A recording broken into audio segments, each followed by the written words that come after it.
Good morning, everybody.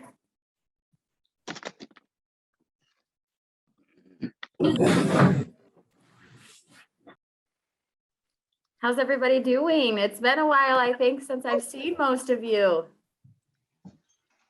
Hey. Good morning, everybody.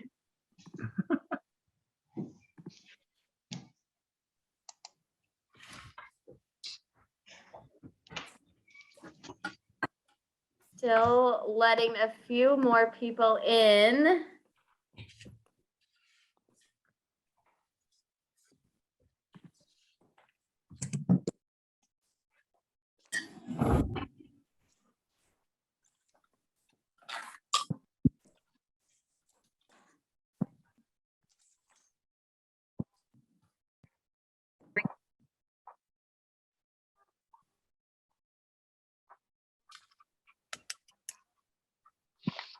Can everybody hear okay? Yes. All right. Well, we will let everybody get set up. We'd love for you to turn your video on. It's been a while since we've all been able, to be together and to see each other face to face. So we'd love to see you. Feel free to unmute if you have questions or concerns. But I will, I'll keep most of us muted during the presentation just so, everybody can be heard and any issues can get responded to. All right, so before we get started, I just want to take a couple minutes just to say hello to all of you and then introduce any of the Michigan Mortgage team that's here today. It looks like there's a couple. So Amy and Haley, if you guys want to say hi, they are in our Holland office. So they are going to start today's workshop with a little market update, just so we know where rates are headed, where inventory is headed, and what our current turn times are looking like. We also have some of Team Laner here. So Dave, Jason, and Jill, you guys want to say hi? Good morning. Hello. I'm sure some of you recognize them, obviously. Jason is the newest member of Team Laner. He's been with us, gosh, almost a year now, right, Jason? So he joined right when COVID was happening. So some of you may not have gotten to meet him in person, but he's here this morning. And then, of course, Rob and Jill are also here with us. Hi, guys. Hello. So if you have any questions throughout today's presentation, whether that's marketing related or mortgage related, we are happy to help in any way. So let me share my screen.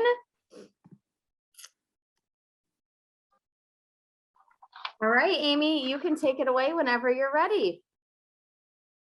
Perfect. So thank you, everybody. My name is Amy, as Courtney mentioned, from our Holland office. So Courtney, if you'll go to the next slide for me. Perfect, thanks. So we are gonna first start and talk a little bit about 2021 recap and then some 2022 predictions. So in 2021, the original forecast was that everyone expected interest rates to rise at the beginning of the year and then start to recover into the fall. And then what actually happened is rates did increase very sharply through about March of last year. And then they actually recovered quite a bit earlier than what was expected. So we gained most of those losses back by summertime. So ended up having a very great year in terms of interest rate overall. And then housing forecasts, they forecasted a strong demand and a very tight supply, which would then in turn push home prices up into a single-digit percentage increase. What actually happened is that there was such a strong demand and such a strong, robust forecast, tight supply. COVID caused supply even higher than the robust forecast expected. So ended up being about a 15% increase in the housing market. Then, so this year for 2022, Courtney, if you'll go to the next one for me. Thank you. So in 2022, the Fed is going to play a huge role. One of the things they've already announced and started doing is the Fed is going to start tapering buying less mortgage-backed securities. that in turn is going to start increasing interest rate. And instead of buying those mortgage-backed securities and reinvesting them, they are going to do a balance sheet runoff. With their actions, that can definitely impact the interest rates going up, impact housing, impact job market. Overall, their main focus for this year is going to be fighting inflation. In 2021, inflation increased from 1.75% to 7%. So there was a huge increase in that. And towards the end of 2021, that higher inflation actually caused the mortgage rates to go from about 2.5% to 3.375. So Fed is currently tapering the purchases of mortgage bonds and treasuries. They don't plan on doing that at the same time as hiking interest rates. They're going to do one at a time, but they're planning on doing the tapering, which we've already seen start here in the beginning of 2022. They're going to do that here in the next or first few months of 2022, and then likely begin to see rate hikes beginning in May. For 2022, the Feds are planning on doing 3 rate hikes and probably 2 or 3 more in 2023. So if they can actually end up taming inflation, then mortgage rates should drop a bit, but it may be dropping from from the higher levels once they do increase. A couple of the wild cards in this is COVID. There's a lot of unknowns, obviously, on how COVID is going to impact everything. And COVID can have such a major influence on the supply chain, and then could change everything they forecasted quite dramatically. Another factor is the stimulus. If there ends up being another stimulus, then that could push the stock prices higher, which would in turn push the mortgage rates higher. So for 2022, our interest rate forecast. Court, if you want to go one more slide for me. Thank you. Forecast for 2022, they are anticipating mortgage rates to rise along with inflation for the first part of the year towards 3.75%. So if anyone's been following rates the past few weeks, we've seen a great deal of volatility here in 2022, and we have started to see those interest rate increases. With Fed action and slowly economic conditions, interest rates should head lower in the second part of the year, hopefully back towards the lower 3% range. So if you do have any buyers looking, it may not make sense for them to, buy down the interest rate or buy points, just because hopefully we will see some rate gain back later this year. And then the last part is housing forecasts, which I'm sure you are all very interested in. Housing forecasts should remain very strong in 2022. They're not expecting it to be quite as strong as 2021, but they are expecting it to be single-digit increase.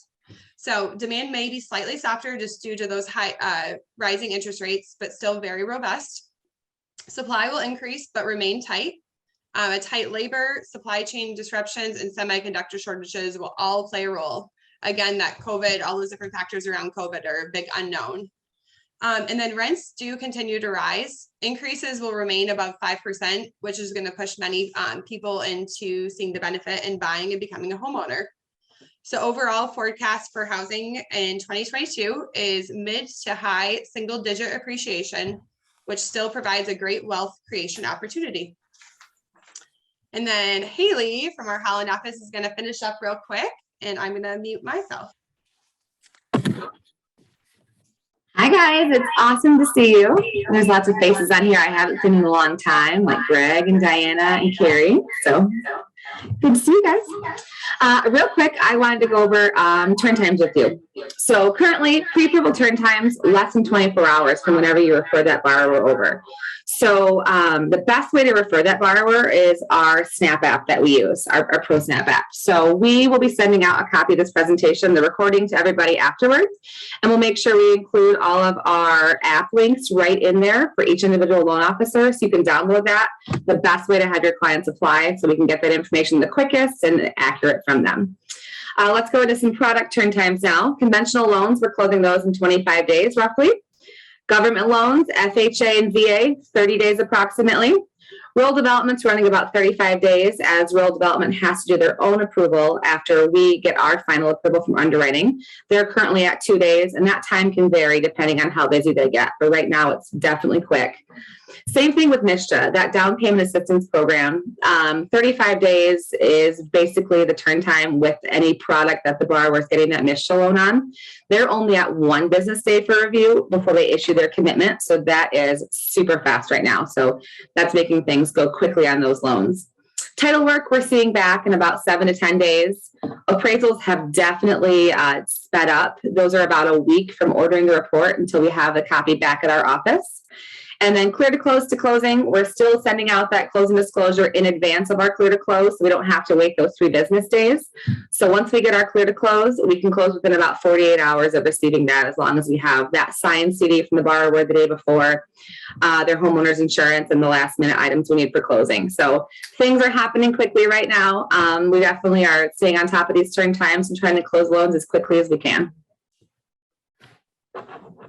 Thank you, ladies. Before we move on to the content marketing portion of today's workshop, do any of you have questions about anything that Amy and Haley touched on? Interest rates, inventory, turn times, anything that we can help answer?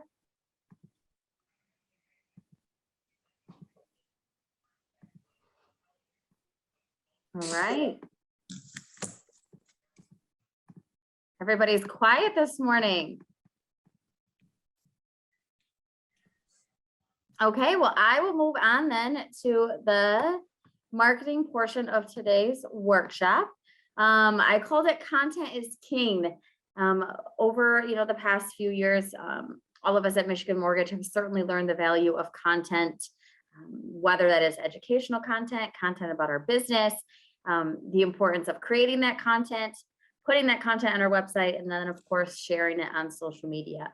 And because we have worked so hard to put a content plan together, we have certainly went viral at times per se because of our content. And then we have also been able to bring in more leads and get in front of new people because of it. So high quality content helps to build brand reputation and trust, which leads to more customers. So about 20% of the time that people spend online, they are reading something. So the goal is obviously to have them reading your website. And then when it comes to finding information about brands, approximately 80% of them find them through their content.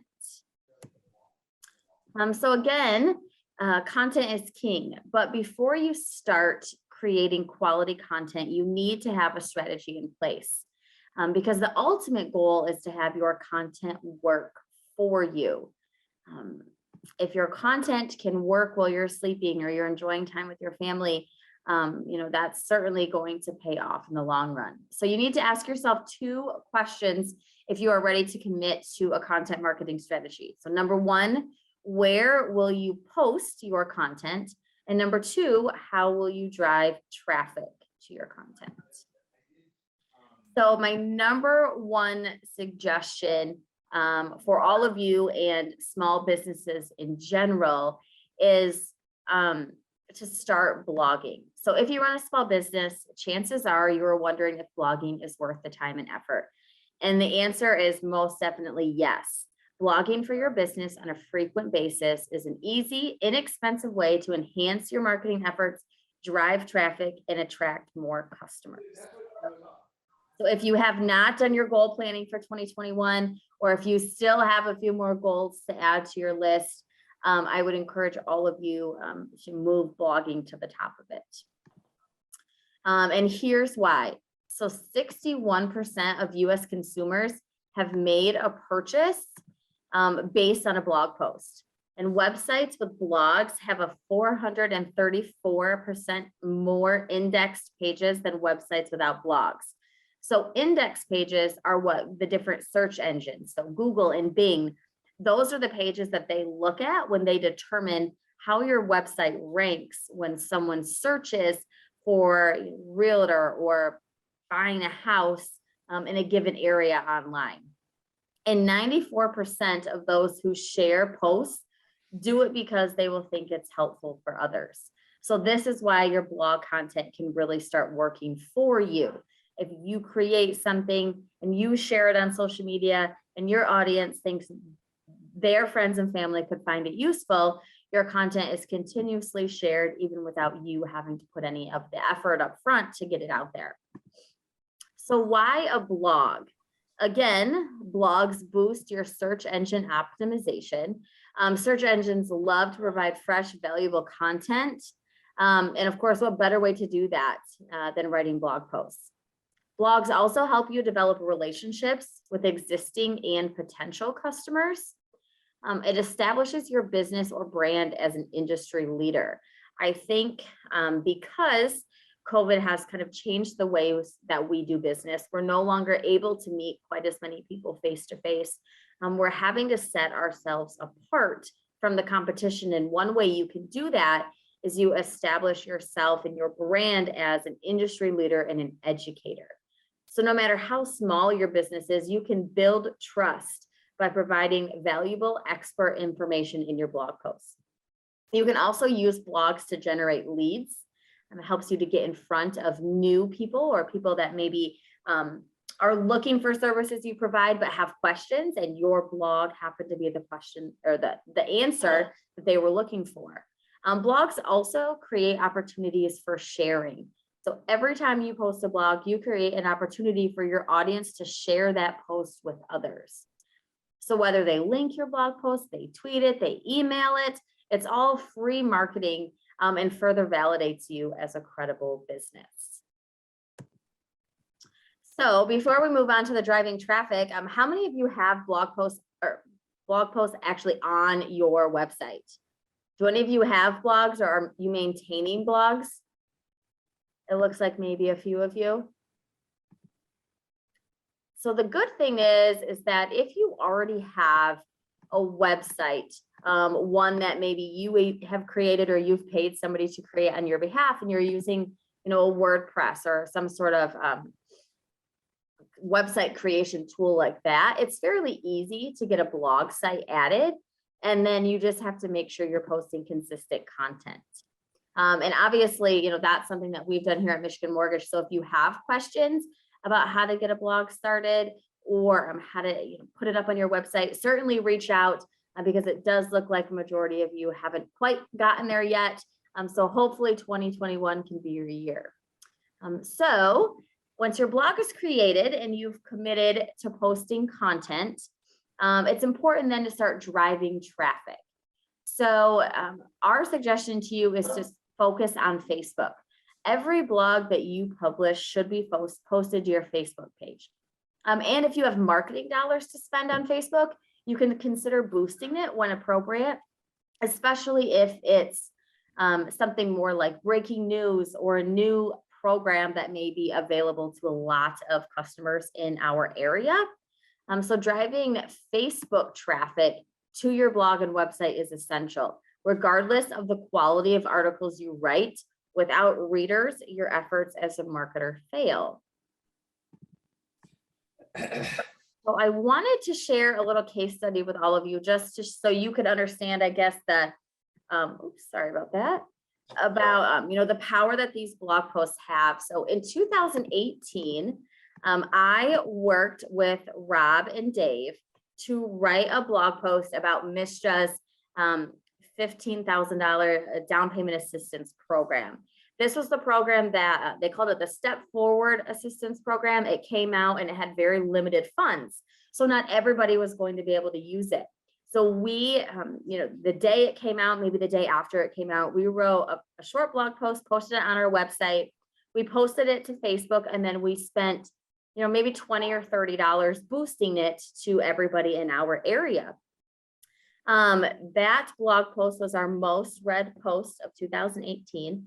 We had people commenting on our Facebook page, commenting on our website, and emailing us, asking us about the program long after the funds had actually dried up, which you may think that posed a little bit of an issue, but it gave our team the opportunity to connect with somebody and say, I'm sorry, this program's not available. However, Mishta has this program that might suit your needs.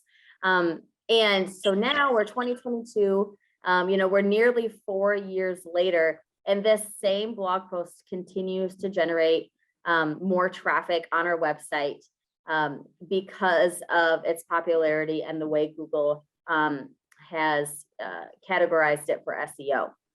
So, you know, something that took us maybe a half hour to put together is still working for us all this time later, and we have not, you know, had to touch it or update it or do anything to it over the last 4 years. So that's just an example of, you know, what a blog can do for you if you're using it correctly. And I also wanted to talk a little bit about content. I know for most of you whom I've met before, and we've talked about social media in some sort of capacity, the struggle is always finding the content and having a plan. You know, it's one thing to say, I'm going to write a blog and I'm going to manage a Facebook page, but it's another to actually have a content calendar created so you have consistent content to post and to share. So I'm hoping I can give you a few ideas so you're ready to launch your blog and you're also ready to start writing. So content creation for real estate, your content should be posted consistently. I think weekly is a great goal. Bi-weekly is also okay, but the more you're posting to your blog, that also means the more content you have for social media. Make sure you have an attention grabbing headline. If you could answer a question or solve a problem right in the headline, that will help your SEO and also help grab attention. So, you know, we use things like, how does credit score impact my interest rate, or how is my interest rate calculated? Think about those questions that your customers are asking when they're turning to Google to look for content. Your blog should be well written and free of grammatical errors. They should be 300 to 500 words in length. Not too short, not too long. Make sure you have hyperlinks, inbound, outbound links if you can, just to give your blog a little bit more shelf life. Again, your content should solve problems that the customers are facing. And don't forget to link your blog content to other pages on your website. So for instance, if you end your blog by saying, you know, contact us for more information, link contact us to the About Us page on your website. So as people are clicking, they're spending more time getting to know you and your team. More about content creation. Your goal should be kind of the 80-20 rule. You know, we talk about the 80-20 rule and we talk about Instagram and Facebook. We also keep this in mind when we're talking about our blog content. So 80% of the content that you're writing and you're posting should be educational, and 20% should be related to sales. So for the educational content, ideas are tips for first-time home buyers, tips for sellers, you know, market evaluations and updates. You could easily, you know, rewatch the first 10 minutes of today's class and summarize, you know, Haley and Amy's presentation, and that could be your first blog, because that's certainly something that people want to know. You could also talk about neighborhood or community information, you know, really highlighting being that local expert. And you can talk about home decor trends, home buyer assistance programs, and you can even talk about some of the loan programs that your customers may be interested in, because if you can talk about them, you know, they'll go to you to get their questions answered. And then when it comes to sales, keep that around 20%. Your blog is a great opportunity to highlight your customer testimonials or your success stories. You can post information about you or your office. If you bring on a new realtor to your team, if you celebrate milestones, that's great content for your blog. You can also talk about what sets you apart from the competition. So what makes you uniquely you? Maybe there's different benefits that you have, or some discounts that you offer, or something like that. Your blog is a great place to advertise that information.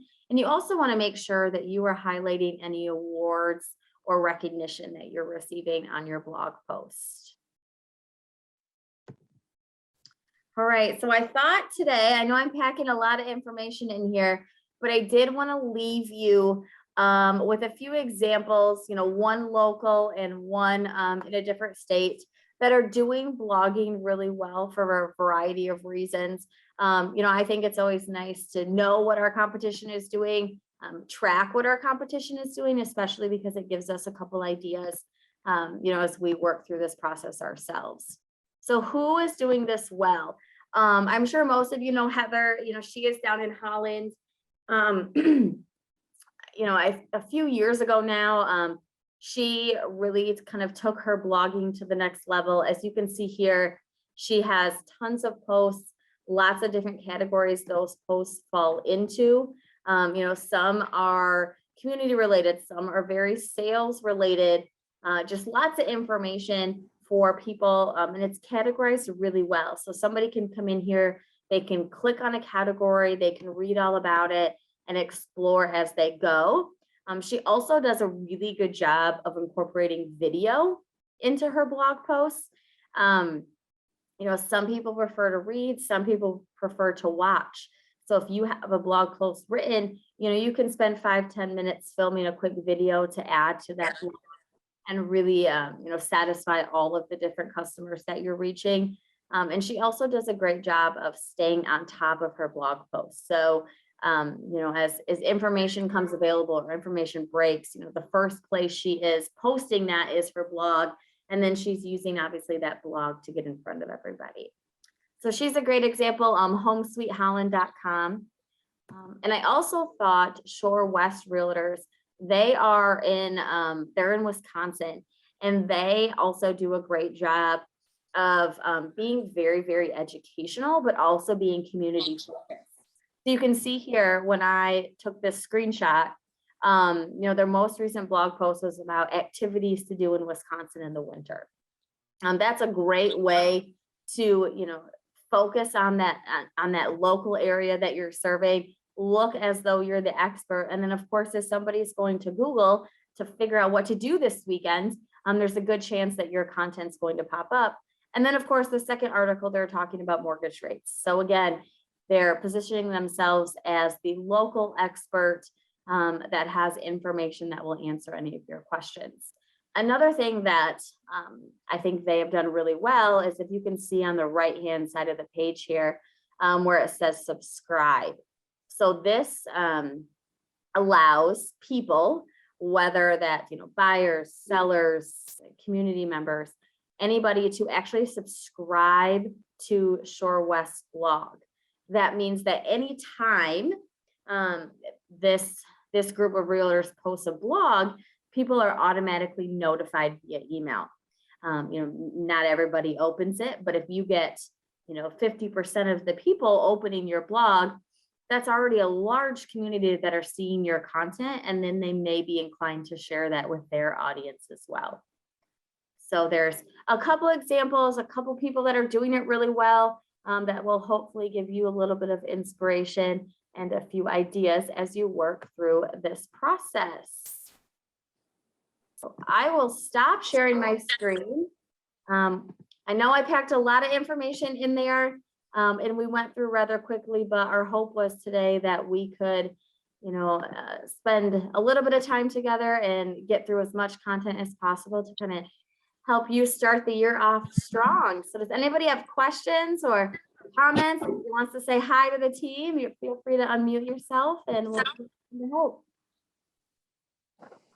Courtney, I have a question. Yes. On the 80-20 rule, do you do like 8 informational and then 2 sales, or do you mix it up? How do you mix that up when you're doing that? Yeah, I think, we've worked really hard over the years to kind of put a content calendar together. So we have a little bit of an idea of what we're going to post every day or every week. And the 80-20 rule is not necessarily saying that if you pick 10 days out on the calendar, 8 of them better be educational and 2 better be sales focused. It's more just something to kind of keep in the back of your mind. Obviously, your content and your Facebook page should ebb and flow with what's happening in the industry. But if you get too lopsided, if you focus too much on education and don't talk about yourself, or if you talk about yourself too much or share too many listings and you don't take the time to educate your clients, that's when you need to get off. That's when you tend to get off balance. So it's just something good to keep in the back of your mind as you're kind of working through anything digital, whether that be Instagram or Facebook or your website. Dave always has to ask me one question. I think that's how he keeps me on my toes during these things. Does anybody else have questions, concerns about, content or the market? Courtney, I do. I meet with a lot of realtors who it seems daunting to sit down and like write an art. It's like an article, right? I have to write an article. And so one of the things that we do at Michigan Mortgage to find different ways to do that is,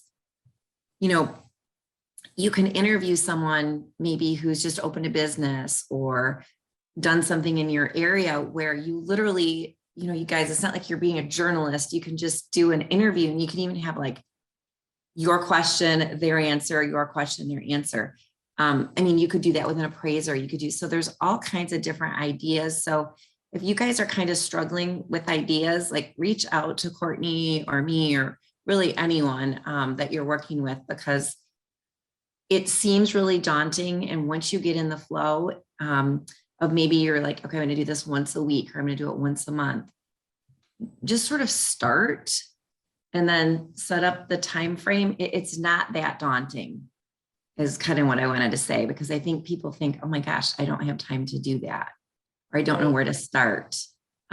So I highly recommend even going to our website and seeing our blogs, and you'll get a really good idea of the different kinds of things that we do. So it makes it easier for us to come up with that content creation. Yeah, absolutely. And it's important to remember too, that just like any marketing you're doing, your blog is an extension of your personal brand. So it's okay for your personality to come out in a blog post. You don't need to be clean and polished and perfect, but you need to at least, start, right? So, you can be casual, you can, have, like, think about it as you're writing a letter to, to your parent or your spouse or your kids, bring your personality into it and really try to have fun with it. It will make it seem not so, daunting of a task. I have actually a really good example of that. So if you guys, probably many of you know Steve Volkers from the Grand Rapids market. Years ago, I saw him speak at an event, and he got a lot of his success by starting with blogs about condo developments and condo buildings in the Grand Rapids area. So he would write articles about them, post them, and then he kind of in turn became the Grand Rapids condo expert, started getting a lot of traction through that. So yeah, just starting small and finding a topic that you find of interest or that you already know about and posting it and putting yourself out there is huge. Yeah, and I think that's a great point, Amy. Sometimes you can pick some sort of topic, like maybe if you're really concentrated on first-time home buyers, you can find a lot of different topics for that demographic. Maybe you're a waterfront specialist. You can write little things about, what's going on with the water levels. You can, there's, Kirsch Rule, if you guys know him, he's at Coldwell Banker in Grand Haven, and he always writes a blog post and then shares it to LinkedIn and all these things. And it's really interesting information if you live on water, even if you're not looking to buy or sell. I read his stuff all the time because it's just knowledge about the area that I'm interested in. And then he kind of, sets apart from other realtors because it seems like he's the one who really knows what he's doing. So that's another example of that too. Are any of you going to start working on your blog? Does anybody have that planned in the works for 2022? I don't see many hands. Oh, I see your thumbs up, Tim. That's awesome. Well, as you guys work through that, definitely don't hesitate to reach out to us. Obviously I'm always here to help. Jill's here to help, and then our loan officers as well. And if you reach out to them and they don't, have an answer for you, they will certainly connect you with somebody who does. But we are happy to help you work through this, whether that's coming up with content or getting the blog live on your website. And these are all things that we've, dealt with at one time or another here at Michigan Mortgage. So if we can help you accomplish that goal, we certainly are here to do that. Thanks, All right. Court. Yes, well, thank you all. I am going to send you all an email with a link to today's presentation so you can watch that back. If you need information about the market, you need information about blogging, and then you'll also have my contact info and the links to our ProSnap apps if you don't have those already. Happy New Year, everybody. Awesome. Yeah, have a great year. Yes. Hi, everyone. In a few months. So be ready for a little bit more networking and, getting together virtually until we can get together in person. All right. Bye, Bye, guys. everybody. Yeah. Awesome. Thank you.